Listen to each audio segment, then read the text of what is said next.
Good. Hello, everyone. Welcome to the Mike Armstrong podcast show. And this morning I'm joined by Anne-Marie Cross, who's the podcast queen from Melbourne, Australia. And we're going to have a chat about business, podcasting, lockdown, and all things networking, I suppose, as well. And how are you doing this morning, Anne-Marie? You okay?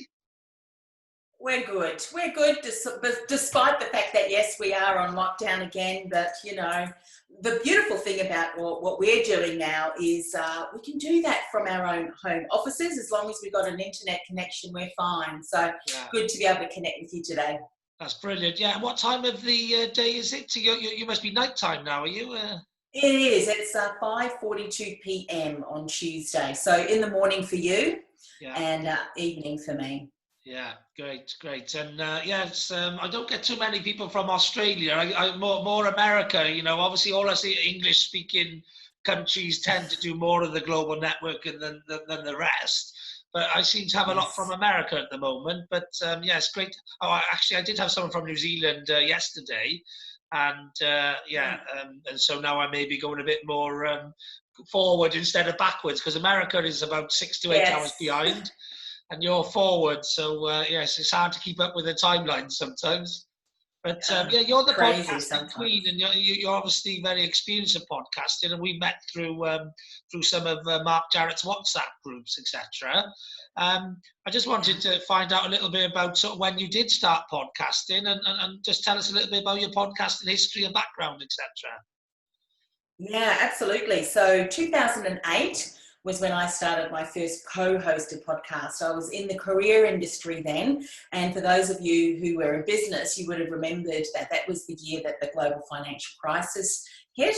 And a colleague and I were really disappointed at the doom and gloom being portrayed by mainstream media. Hasn't changed much, but we knew things were difficult. We knew things had changed, specifically for job seekers and people who had now found themselves out of work. And so we knew they needed to change their approach. So we thought, you know what, let's be the voice of hope and inspiration. Let's talk about things that they need to be doing, because we knew that if they did find an opportunity and tap into the hidden job market, it was going to be impacted negatively if they listened to the doom and gloom, and then they wouldn't interview properly. So we did that for 2 years. He went his separate ways as he started doing more or my co-host started doing more in social media. I started working more with entrepreneurs, but I've always had a podcast since then, and actually have had several, and really love that medium. So, but I was using audio probably about 3 years prior to that, not really as a podcast as we do now, but certainly recording and letting my clients, have access to audio. So audio's always been a medium I've leveraged, and I've loved it. Yeah, brilliant. Sounds to me like you started your podcast with similar sort of reasons for why I started mine. Because I started mine in the global recession, the global credit crunch, the pandemic, the beginning of the lockdown. Yeah. And that was because Yes. I actually went through that global recession the last time, and I could see this was going to be a similar situation. And so I started my podcast as a positivity podcast to help people with mental health issues and that sort of thing, because I knew that was going to be coming, but also as an educational Yeah. podcast because I got a lot of information to help people with sales and marketing and entrepreneurship and networking and the sort of skills that I have. And I thought, well, I can also educate people at the same time, reach out to those people and give them skills and information and stuff that they're going to need, in this sort of, the plateau, if you like, after whatever happens and is finished, you know? Yes, yeah. It's a fantastic medium. You really can build a level of engagement that I have yet to experience across a number of other platforms. And I've been, on social media before social media actually became social media. Even back then, a lot of my colleagues said, "Oh, that Facebook stuff, that Twitter stuff, that's just a fad." And now, of course, we know it's not at all. It's very much part of the way that we communicate and connect and build relationships. So. Yeah, definitely. I myself, I can't believe I didn't find podcasting sooner because I'm literally, I'm a sales and marketing consultant, trainer service provider. I used to be a corporate sales director of Mm-hmm. a tech business. So I literally jump onto every new thing test it, try it out, work it, implement strategies on it, test those for myself, and if they work, I then advise other people how to use them myself. So I've gone through, from LinkedIn when it first started, to Facebook, to Twitter, to Instagram, and I use all of those things now. So I do 360-degree sort of sales and marketing. I use every single strategy there is in the system, if you like. I just pick and choose which ones to put more time into based on the effect, the cause and the effect, how much time you've got to put in versus how much time you get out. And why I love podcasting so much is I've been talking for a living all my life. So talking is a better medium for me than, say, blogging, which I've been doing for 15 years, because blogging involves typing, and podcasting and YouTubing and stuff is just chatting. It's a lot less work. It's just, and literally, once you've got a lot of information in your head and you know how to talk and chat, which I can, then I can keep content coming out non-stop, just like I have blogging strategies, if you like. So, I've got a lot of information in my head that I want to share with people. And so, for me, anyone who's got a lot of information they want to share, podcasting is an amazing way of doing that if they're happy talking, to themselves or to others. Yeah, exactly. But the key thing in networking, which I do a lot of networking as well, is also listening. And that's a challenge for me because I do like to talk, but also, I'm a solutions provider as well in sales and marketing. So it is about listening as well. So I do a lot of interviewing on my podcast. So I'm always interested in, finding out a little bit more about people, etc., especially as a networker, on how I can help them maybe get connected to my contacts. I'm a big networker in the UK. I do a lot of online events, about 8 a week. I used to do 2 a week in the real world. So, who are the sort of people you like to work with and what always looking to be connected with? Well, for me, a lot of my clients are who I was, back in the career industry. And so many of them are change makers. Many of them are experts in their field with a body of knowledge, and often challenging the status quo. So leveraging tools, technologies, and even coming up with a lot of their own strategies that has worked specifically for them and clients, and now who want to then teach that system and process and programs to others. But what a lot of my ideal clients struggle with is keeping up with the technology, and so they often feel like the world's best kept secret. And so I love working with them, helping them identify what really makes them unique, help them really position that well across all social media, particularly on a podcast, so that they can build their reach, build their reputation as a trusted authority, as well as their revenue. I've got a signature process or tactic that we implement with every client, so that they can start to generate or nurture listeners into leads and ultimately inquiries and paying customers from their very first episode. So that's kind of the system we get set up for them. And as we know, there's so many different tools and technologies, and it's all about integrating, isn't it, Mike? So that you're leveraging different platforms, and when you've got this beautiful pipeline that builds relationships, and you're doing other ways to communicate your brand, like networking, podcasting obviously is one, live streaming, online summit speaking. We can't do face-to-face yet, but all of those things, it all gets funneled back into the podcast pipeline, and then you can start to nurture those prospective clients through that. You can do that with a deeper engagement when you have the right kind of formatting and the right storytelling and all of that in place. It really works for you 24/7, 365 days a year, while you may not necessarily have to be online. Yeah. Well, I'm integrating podcasts with the rest of my sort of digital marketing and, other marketing services, etc. But I'm still looking at the moment to try and crack a revenue generating sort of model. I've actually taken up, I use Anchor app, and I've started putting adverts on my episodes to incur revenue, which I can't get paid out on at the moment because you've got to have an American bank account. But I think they're rolling that out globally at some point.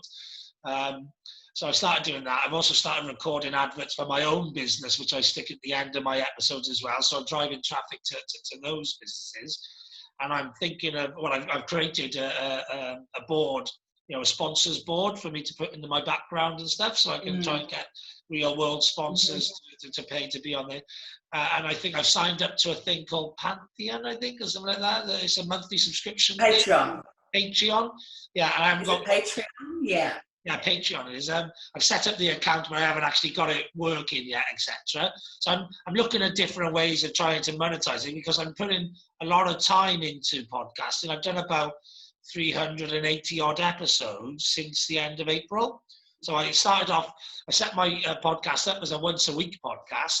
I called it Mike Armstrong's weekly podcast, and then I realised I had too much to say. So I changed it to Mike Armstrong's daily podcast. And then I started doing once a day, and quickly was doing 3 a day. And now I've set a target of 10 a day, which I'm probably averaging around 7, 8. You know, I'm not always hitting the target, but I do 10 some days. So I'm producing a lot of content. So therefore, I'm trying to find ways of monetizing that content. At the moment, when I record every episode, I market every episode once. So I market it to Twitter, Facebook, LinkedIn, my blog, my website, my blogger blog, Tumblr, lots of different places, but I only market it once. And so I can actually go back around and remarket all of them as many times as I want to, obviously, to get that numbers up. So I know that's part of the strategy I don't use at the moment, but I could. Also, what else am I doing? I do compilations, because I do quite a lot of short episodes. So some of my episodes are 2 minutes, 5 minutes, 10 minutes, and then my chats are 30 to 45 minutes. So I do compilations of the 2 minutes ones, and I'll put them together to a half an hour or hour episode, where there might be, a number of all features, so I do a morning motivation every day. So I do a compilation episode then, like all my morning motivations from the month, things like that. So I'm being creative, because I'm a blogger, and I've been doing a lot of this sort of stuff before, repurposing content.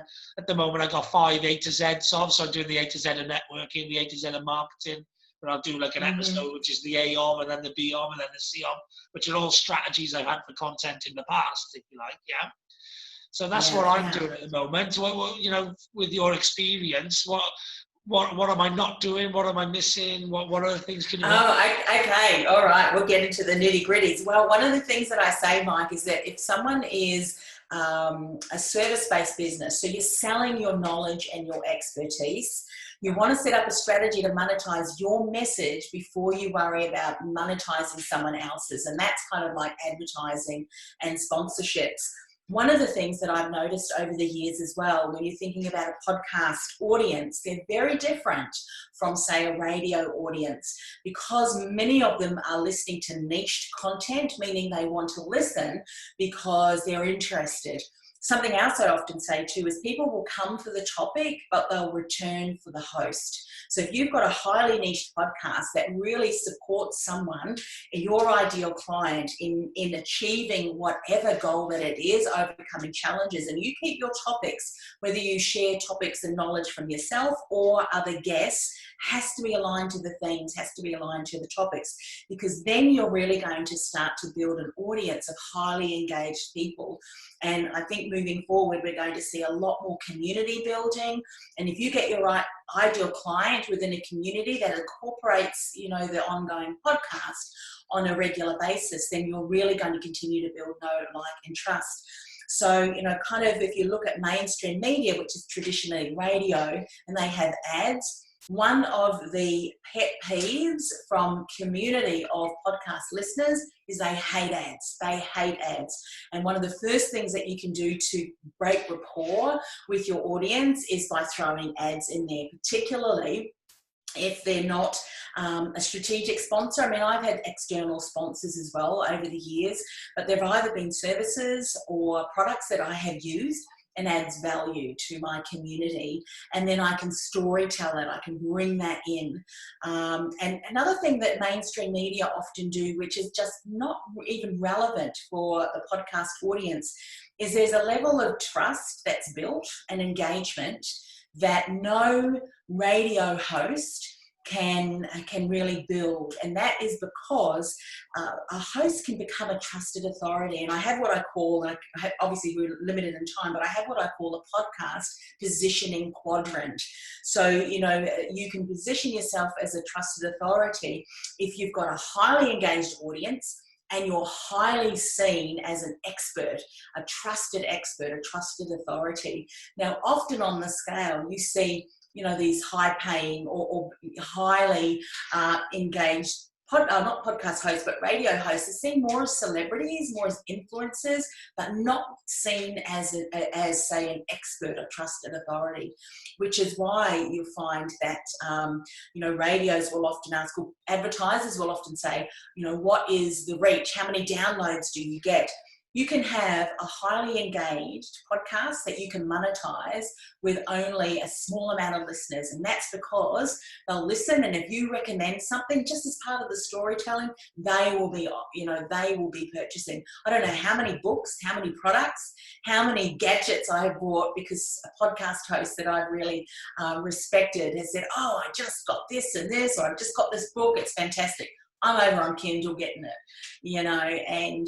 and so it's valuable, and that's why completely different audience, completely different strategy when it comes to monetizing, in that way. In fact, I have turned away hundreds and hundreds of potential sponsors and advertisers because just not interested. I don't know the service, and I'm certainly not going to recommend something that I would not use or know that works really, really well. So yeah, monetize your own message and get a system set up to be able to nurture those listeners into leads. Yeah, the challenge I suppose I have at the moment, my downloads are coming up nicely, and I'm not getting so many subscribers, but I'm getting lots of people come in and listen to the individual episodes, etc. Yeah. But I don't know. So I market it. So I'm trying to build a tribe, if you like, because I want to become a global speaker. So I'm trying to build followers, if you like, on any platform. So on YouTube, on Twitter, on Facebook, LinkedIn. I've already got connections, if you like, networking connections, but they maybe not necessarily podcast listeners. And so I'm trying to find the percentage within all my followers on all my different platforms that are podcast listeners. But I also need to try and reach out to new people who are podcast listeners, if you like, and they're looking for new content. But obviously, how do they find your content? Like with Anchor, for example, you used to put tags in, but Anchor have got rid of the tags now. Obviously, you can put keywords in describing the episodes, etc. But I don't know what, if you like, what keywords podcasters are looking for popular podcasts, etc. So I advertise podcasts as like an entrepreneur podcast or sales marketing and that sort of thing. But I don't. That's the bit as somebody who's a keyword marketer going into a new sector. I would always look at for Google, for example, what the words are people would be typing in to try and find my website or my services. But I don't know what the podcasting community is typing into, Spotify and iTunes and all that when they're looking for podcasts. That's I think one of my challenges at the moment. Yeah, well, the thing that they're looking for is the area that you're going to be positioning yourself as that trusted authority in. So what would be your one thing? What's your tagline? What's your one thing? Well, my podcast is called You Can Do It because it's all about sort of believing that anything's possible, yeah. But more so from an entrepreneurial point of view. So whatever, so it's about, business growth, entrepreneur growth, success, yeah, something like that, So entrepreneurship, success, achievement. Yeah, and so let me share an example because I think examples are so great in being able to kind of share a lesson and give you some other thoughts to think about. Now, I have an award-winning podcast called Ambitious Entrepreneur Show, and that is a podcast that consistently got listed in the top 5, top 20. Tony Robbins recently just featured it in amongst, 35,000 or 34,000 of his clients within a training that he was doing, and podcasting was one of the modules that they taught. I closed it down. Want to know why I stopped production? Because it wasn't niched enough.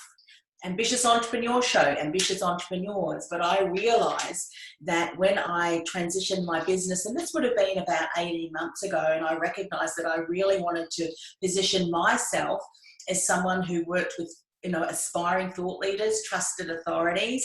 The name Ambitious Entrepreneur Show was not targeted enough, was not niched enough. But guess what my book is called, what my podcast is called?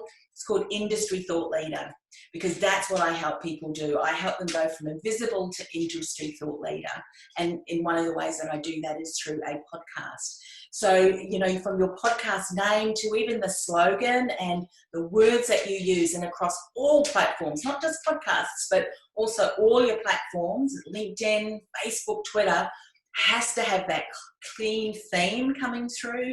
That really, if people think of Mike Armstrong, they think of, you know, for me, Anne-Marie Cross, they think the podcasting vein, invisible to industry thought leader, invisible to influential. So when you're building that personal brand and awareness, you've got to go really narrow first to really hit the market with this consistent message constantly, because then what happens is when people start to recommend you, because your audience will become ambassadors. Oh, you need to go and meet Mike. He helped me with X, Y, and Z, because they recognise through their colleagues what they're struggling with, and you automatically become that recommended resource. But I often find, and that was a mistake that I made, my message got lost in the noise of my own podcast. So that's why I closed it down. The problem I got is I'm not a niche person. I like to sort of cover everything. I'm a 360 degree of sales and marketing, which is very... Yeah, me too. Yeah. I don't just do podcasting. I do branding. I do money mindset. I do all, you know, helping people develop their programs and all of that. But I had to create this umbrella statement and niche the message. Now I'm able to widen my message. Yeah. So you tell people what they want, and then you give them what they need.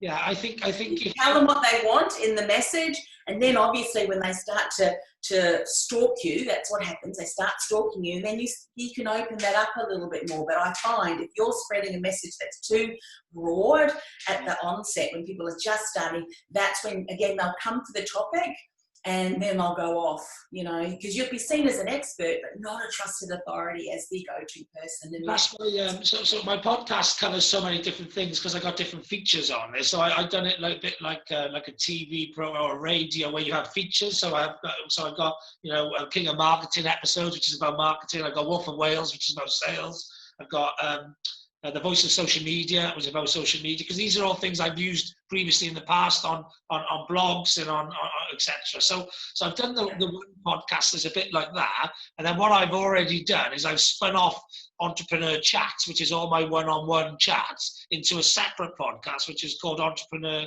Chats, Mike Armstrong's Entrepreneur Chats. And then I've spun off, which is the niche, the big niche for me, which I think would get me notoriety and then get people referring me to other people you should listen to, which is the Wolf of Wales, sales. Because obviously salespeople, I would guess, are good podcast listeners because they're listening in the car in between meetings and that sort of thing.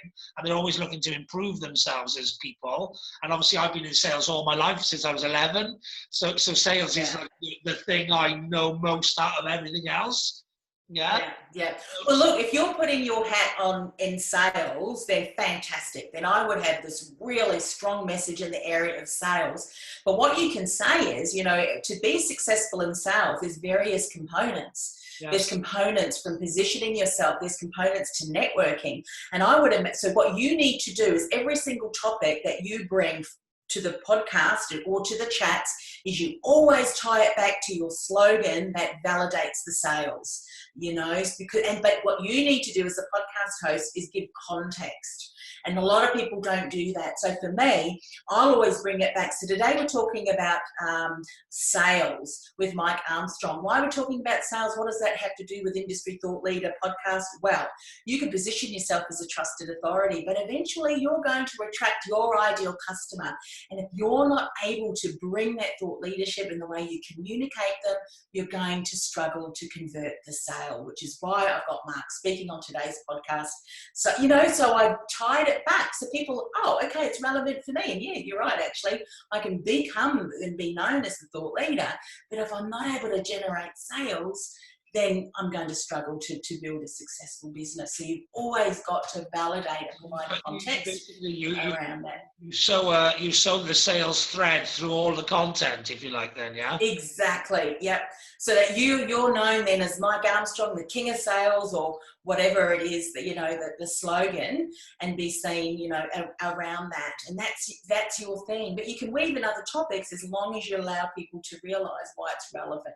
Yeah, that's, you know, when I first started my podcast, I made it You Can Do It because I wanted to be motivational for the lockdown.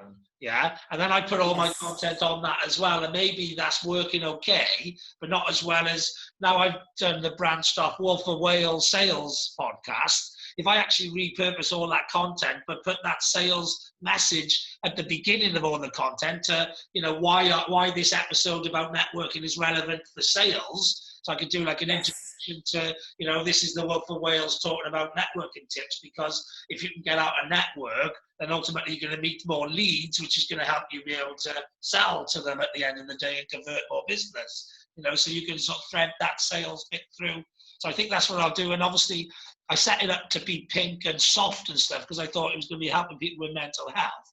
But obviously for the Wolf of Wales, I'll make it much more, you know, in your face, you know, wolf and Wales, and, you know, much more salesy towards that sales audience. So yeah, you help. Yeah. So you've got a decision to make, because, you know, as business owners, and I've done that too. I mean, I've launched different things, and in the end, you kind of go, there's only 24 hours in a day, and you can stretch yourself too thin. And what happens is when someone really enjoy, and that's where you've got to be so clear on who's my ideal client, because there's some people that just going to listen to your stuff and go, you know what, I could not think of working with anyone else but Mike. So you can be really true and authentic, you know, and not have to try and put a mask on or anything like that. Not that you are, but you know how sometimes what we try and do is we try and be all things to all people. Bring your personality, because that's the style that you're going to do your work. And then that means that everyone who follows the podcast, and then say you do a live, or you do Q&As, it's kind of integrated into, you know, the Wales of, what's it, Wales of sales, the sales of Wales? Wolf of Wales. Yeah, Wolf of Wales. Wall Street, like, you know, it's a you know, a play on that really, but yeah, you know, I've been using, you know, King of Marketing. You know, if you type in King of Marketing, I come up, like, you know, into Google, and I create hashtags as well, which means I put the hashtag King of Marketing on all my marketing stuff. So you know, I quite dominate the internet with certain things.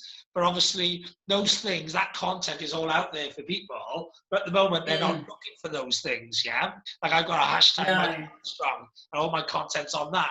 So as soon as I build up a tribe and an audience, once they start looking for me, they'll find me everywhere. But at the moment, until they know to look for you, and that's part of my strategy as well. So I'm into like Grant Cardone and Omni Presence, basically being everywhere. You know, so I am everywhere. Yes. But where that is, and I hear that, because, you know, there's other marketers that say content, be content everywhere. Yeah, but it needs to be aligned to your brand message, because otherwise you've got messages going all over the place and you're seen as a jack of all trades and a master of none. Yeah. And so, but I would even have encourage you to have a look at, you know, You Can Do It. I mean, you can do it, and as a business, you can do it. You can be the king of sales and marketing in your business. So again, you could also use that kind of aspect too. That I would probably look at that, because sometimes people may not know. You know, sometimes we can be a bit creative in the naming of our podcasts and programs. So would they recognise the Wales? You know, that would they recognise that that's something else as well? So there's probably Wales, you know, when I talk to people about the different features I do, Wolf of Wales always goes down well. People like the name, people like the alliteration, people like the connection with the Wolf of Wall Street, because the Wolf of Wall Street is very, you know, in the sales world, is a very sort of popular story, film, you know, etc. So we already have. And so would you say the people that resonate with that are your ideal clients? Yeah, generally, you know, yeah. Yeah. And have they hired you? Has that converted into sales? Because here's the thing, some people will give you the feedback, they go, that is fantastic, I love it. but it's like, okay, would you pay for that? So, you know, again, you know, are you taking them through the customer journey? These are all things you've got to kind of consider. Yeah. Do they resonate? Yeah. But I've been thinking about writing. I've written one book, and I'm thinking about publishing that. But I got some issues with who's in it and getting approval for that, really. But I've created um, some like a 5-step happiness formula and a 7-step success formula, which I cover on my podcast, which are like a daily routine to be happy and a you know a lifetime of things you should build in your knowledge bank, if you like, to become more successful. Yeah. Yeah. So it's like a lifetime success formula, really. Things, 7 pillars of success you should constantly be working on. Things like relationship building. To generate more sales in your business. Yeah, well, just add that tagline on it, Mike. Yeah. Yeah, just to but I know what you're saying, but that you've got to go really niche, and then you can kind of open up. One of the things that I have, I really encourage all of my clients to do: create community and generate, that real niched message. Now you can also niche in speciality. So in other words, I've kind of niched myself in the area of podcasting, but now because my audience knows me, I can offer different programs within. I've kind of now mapped out a program pathway, so people are not yet ready for a podcast because they haven't niched enough yet, and they haven't got niched programs, like a program pathway. I then enroll them into what I call my core business foundations, where we work on their core business foundations, your niche, your signature brand, signature offering, programs, your opt-in to get your list building. Then they can roll into the podcast. And then, there's an ongoing membership where we just really build that out and strengthen it out. But now with my audience, now I can see that they're having trouble because of all that's happening online, with money mindset. So this is another area of expertise for me that I used to work in. Haven't really promoted it much because I've been very niched in my message. But now, because people see me as a podcasting queen, I'm going to start sharing that training because I'm enrolling, opening up a program. But I'm tying it back to the theme. You don't have the right money mindset. And you would know this. The first person you have to sell your products and services to is you. Because if you don't see it as valuable, and if you aren't able to speak about it confidently and passionately and get your ideal clients thinking, wow, I want to work with that person, then it's very difficult to be able to generate the kind of sales that you want. And so I talk about it from a money mindset perspective, but I've been very strategic at what stage and timing that I release, because otherwise you may kind of run the risk of having too many messages out there, which sadly a lot of people do because they're thinking, I've got to get a lot of content out there. But your audience is thinking, well, are you doing networking? Are you doing success? Are you doing sales? And they could all fit beautifully under that umbrella, but I would say some of those success principles, teach them to your existing customers or add a tagline. The 7 principles of success for, to double your sales in 12 months or something like that, because then people, again, there's that sales message. Yeah, definitely. And I have been thinking, because I do generally all aspects of sales and marketing, but I have been thinking of picking a particular niche recently anyway in my business, not just in the podcast. But because I've become the #1 Mike Armstrong on Google and the #1 Mike Armstrong on LinkedIn. So what I've been looking to niche on is helping people become the help them with their own personal branding, so they can become the top. Whatever name they are in their sector, so to help people with, because a lot of people don't actually work on their own personal branding, and they want to become speakers and trainers and coaches and all that, and they're, especially if they got a popular name, they're lost in amongst the crowd of other people.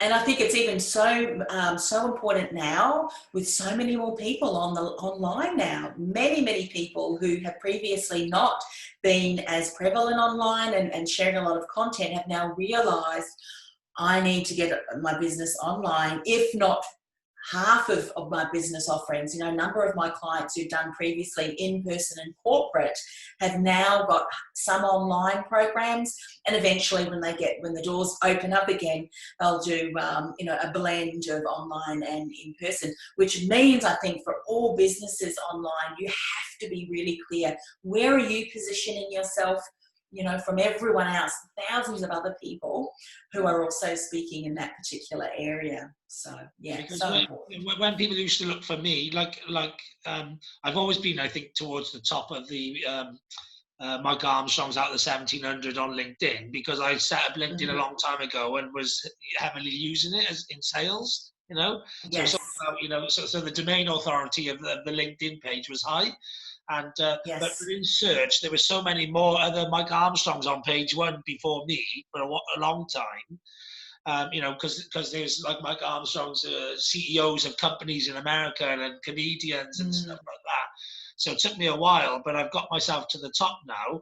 So I could do that for other people, and that's what, especially with people who've just pivoted to online now, etc. What they don't realize, a lot of people don't do the Google search. They don't put themselves in the customer's experience, if you like, to see where they are. And one of the things I always say to people is, go onto social media, go onto Google, type yourself in, and see what the journey's like, see how you can find you and where you are, and how long it takes, and what that journey's like. And ultimately, if you can be just, when someone just types your name into Google, you're there. You're just there. Even better than just being there, you're there, and there. You know what I mean? You own the page. You dominate. Yes. That's what I'm into. I'm into making sure that when people want to find out about you, they can find you nice and easy. Yeah. I remember years ago when I did train, this was back in the career industry, because online was only, Skype, I don't think Skype existed back then, but, we certainly were very familiar with online, or getting more online. One of the personal branding certifications I did, it was interesting, a story that they shared was that eventually people who are having young children, would look up the domain names to see if the .com was still available. And if not, they think, okay, how can we change that? Because it's so important building that online profile. And especially if you've got a common name, or a popular name, won't say common, popular name, then you've got to look at kind of branding it. You might use your middle initial, but then if you use your middle initial, it has to be consistent across every platform. So that's right. Every single piece of content needs to add value. Yeah. Sure. So if I do niche in my business doing that, then I may well niche it. I might do a spin-off podcast where I repurpose some of my content, but put it down in the process of, for people who are looking to personally brand themselves. This is how to. Yeah.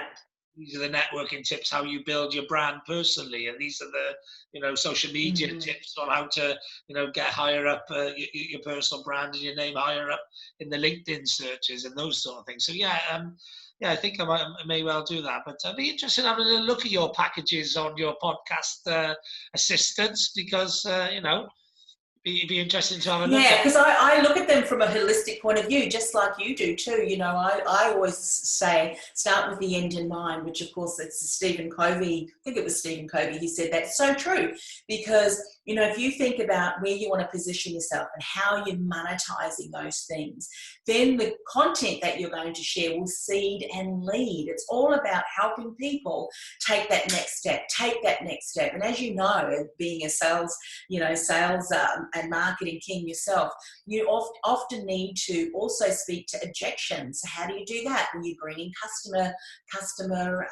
examples, and there may be statistics and a whole lot of other things within that. And a lot of people just grab a microphone and start recording, and off they go. And I once shared a video that was a bit of a play on words, but it said, the good news is anyone can start a podcast. Just pick up your iPhone, plug it in, to your headset, press record, and off you go. The bad news is anyone can start a podcast. Just plug in your headset, press record, and off you go. Because from a personal brand perspective, the content that you may be sharing, even intentionally, you think, I'm getting lots of content out. it actually could be tarnishing your brand, because everything you say and do, the interactions, the content, speaks something. You know, is it speaking you as a trusted authority? Is it positioning you as a trusted authority, as the go-to person in the area of sales or podcasting or speaking or whatever it is?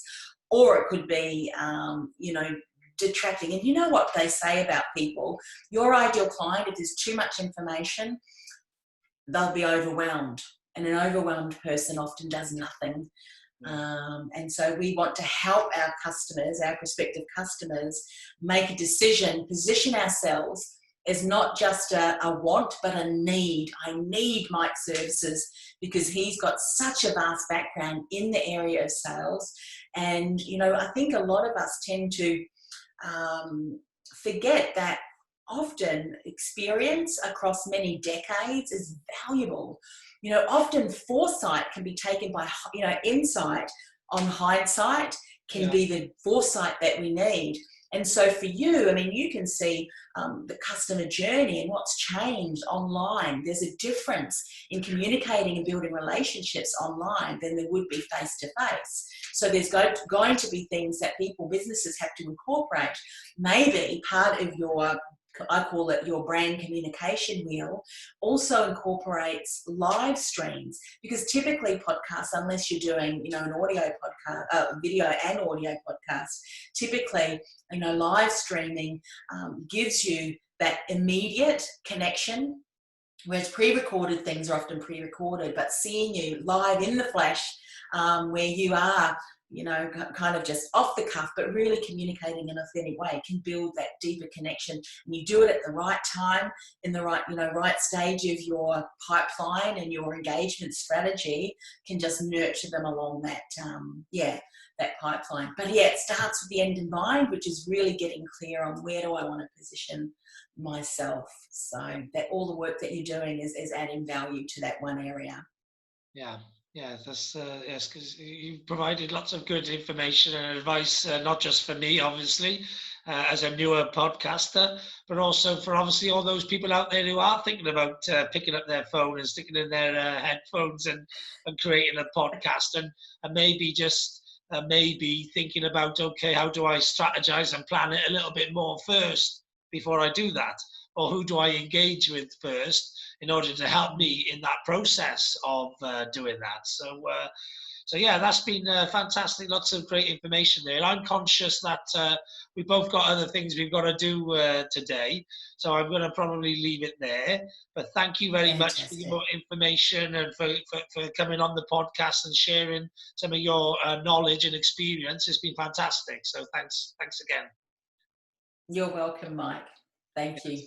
Brilliant. Okay then, and there's nothing else left for me to say other than have a great day. I know I will. And thanks for listening. You too. You too. Thank you so much for the opportunity. All